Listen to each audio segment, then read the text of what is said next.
Hello students, this is Pranavi. Welcome to Saphalya YouTube channel. Students, Saphalya তোমাদের জন্য নিয়ে এলো এইচএস এর বেঙ্গলি লাস্ট মিনিট সাজেশন। এই সাজেশনগুলো যারা ফলো করবে তারা কিন্তু এমসিকিউ এবং এসএকিউ বোথ এখান থেকে কভার হয়ে যাবে এবং আপ টু 90% পর্যন্ত কমন কিন্তু তোমরা তোমাদের এইচএস এক্সামে পেয়ে যাবে। আর যারা যারা এখনও পর্যন্ত সাফল্য এইচএস অ্যাপটি ইনস্টল করেনি সেটা ইনস্টল করে নাও প্লে স্টোর থেকে, কেননা সেখানে দেওয়া যে ব্রড কোশ্চেনগুলো আছে টার্গেট সেকশনে, সেখান থেকে কিন্তু 90% আপ কমন তোমরা পেয়ে যাবে। যার ফলে দেখবা তোমাদের এইচএস এক্সামে একটিও কোশ্চেন ছেড়ে আসতে হচ্ছে না। সেখানকার টার্গেট সেকশনটা ব্রড কোশ্চেনের জন্য কিন্তু প্রচুর ইম্পর্টেন্ট। আর এই ভিডিওটা তোমাদের এমসিকিউ এবং এসএকিউ বেঙ্গলির দুটাই ভালোভাবে কভার করে দিবে। এই ভিডিওটি ফার্স্ট থেকে লাস্ট পর্যন্ত দেখো, পারলে 2 থেকে 3 বার রিভাইজ করে নিবে, তাহলে দেখবে কোনো কোশ্চেন তোমাদেরকে কিন্তু ছেড়ে আসতে হচ্ছে না এবং তোমরাও খুব সহজে আপনি 90% কিন্তু কমন এইচএসে পেয়ে যাবে। তো চলো বেশি দেরি না করে ভিডিওটি শুরু করা যাক। Late get started.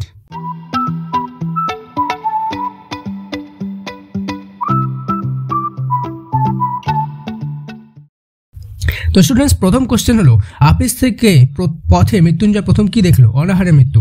মৃত্যুঞ্জয়ের বাজার ও কেনাকাটা কে করে? চাকর ও ছোট ভাই।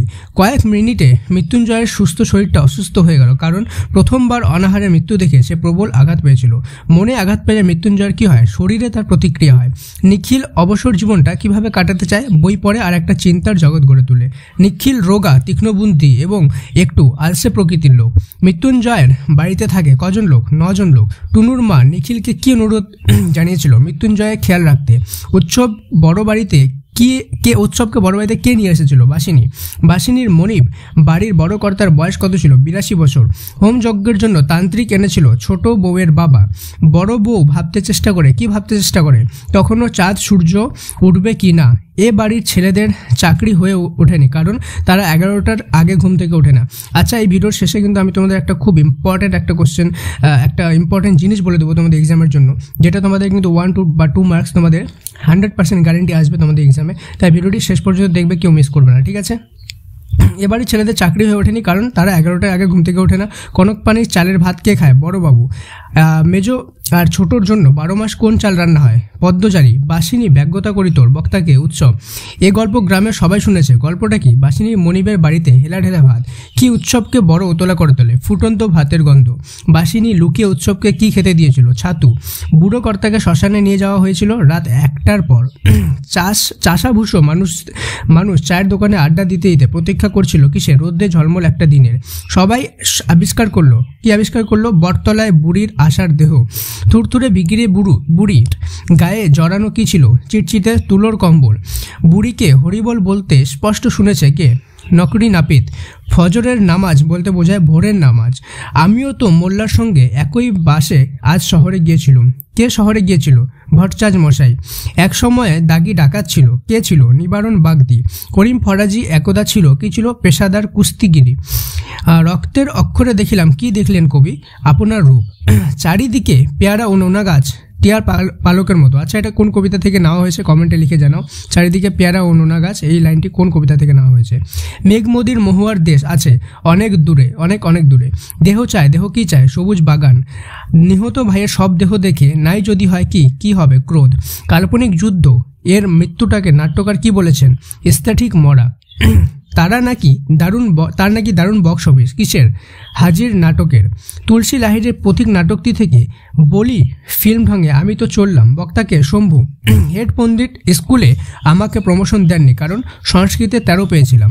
লভ সিনে কোন বাদ্যযন্ত্রের ব্যবহার করা হয়েছিল? হারমোনিয়াম। কাবুকি থিয়েটার কোন দেশের? জাপান। পৃথিবীতে সবচেয়ে পপুলার জিনিস কি? সঠিক শব্দটি নির্বাচন করো। প্রেম। পৃথিবীতে সবচেয়ে পপুলার জিনিস হলো প্রেম। হাসির খোরাক। পপুলার জিনিসের খোরাক কোথা থেকে পাওয়া যায়? বাইরে। হঠাৎ পেছন থেকে শোভাযাত্রীদের ক্ষীণ আওয়াজ শোনা যায়।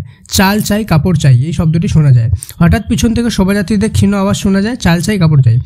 কি শীত? সব আছে, শুধু কি নেই? মানুষ নেই। এ কথাটা মালিকের কানে তুলবেন না চাটুর্যমশাই, কারণ বক্তা একেবারে বেঘরে মরা পড়বেন। রজনীকান্ত বাবুর মতে অভিনেতা স্টেজ থেকে নামলে অস্পৃশ্য ভার। অদৃষ্ট তো মানেন আপনি? সংলাপটির বক্তাকে কালীনাথ সেন। শাহজাদি সম্রাট নন্দিনী। মৃত্যু ভয় দেখাও কাহারে কোন নাটকের অংশ? রিজিয়া নাটকের। রাজনীতি বড় কূট কথাটি কে বলেছিলেন? রজনীবাম দত্ত। তোমার প্রেম আমাকে আবৃত করে দাও, কথাটি বলেছেন Shuja. A horse my kingdom for a horse উদ্ধৃত সংলাপটি কোন নাটক থেকে গৃহীত হয়েছে? Othello. A horse my kingdom for a horse, আবার দুইবার এই কোশ্চেনটা দেওয়া হয়েছে। পড়তে জানে এমন এক মজুরের প্রশ্ন কবিতাটি বাংলায় অনুবাদ করেছেন শঙ্খ ঘোষ। বলিকান্ধারী ছিলেন একজন দরবেশ। মর্দানা শুনেই ছুটে গেল। মর্দানা কোথায় ছুটে গেল? বলিকান্ধারীর কাছে। স্টেশন মাস্টারের কাছে আবেদন জানানো হলো। কিসের আবেদন জানানো হলো? ট্রেনকে থামানোর। টপ্পা গান বাংলায় জনপ্রিয় করেছিলেন রামনিধি গুপ্ত। জারি গানে জারি শব্দের অর্থ ক্রন্দন।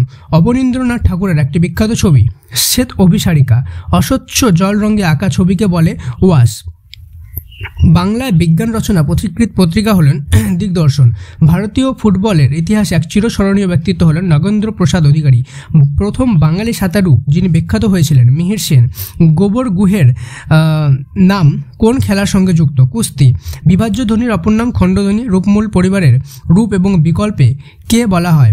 রূপ এবং বিকল্পকে বলা হয় সহরূপ। যে অব্যয় শব্দের শুরুতে বসে তার অর্থ পরিবর্তন করে তাকে বলা হয় উপসর্গ। বাংলা বাক্যের পদ সংস্থানের স্বাভাবিক ক্রমের নিয়ম কর্তা কর্ম ক্রিয়া। তো এই কয়েকটি কোশ্চেন তোমরা যদি খুব ভালোভাবে রিভাইজ করো কয়েকবার, তাহলে দেখবে এখান থেকে কিন্তু বেশ কয়েকটি কোশ্চেন তোমরা কমন পেয়ে যাবে। এবং তোমরা অলরেডি যেগুলো পড়েছো সারা বছর প্রিপেয়ার করেছো সেগুলো খুব ভালোভাবে পড়ে নিবে, ঠিক আছে? আর শুধুমাত্র বাংলা না, বাকি সাবজেক্টগুলোরও কিন্তু লাস্ট মিনিট কমন যে আছে সেটা তোমাদেরকে দেওয়া হবে। এটা কিন্তু লাস্ট মিনিট সাজেশন না, লাস্ট মিনিট কমন, অর্থাৎ সবচেয়ে ইম্পর্টেন্ট কোশ্চেনগুলো তোমাদের সামনে তুলে ধরা হচ্ছে এই ভিডিওতে। এবং বাকি এই রিলেটেড যে ভিডিওগুলো আছে সেই চ্যানেলেই আছে, অলরেডি তোমরা চেক করে নিতে পারো, ঠিক আছে? Thank you so much, may God bless you all.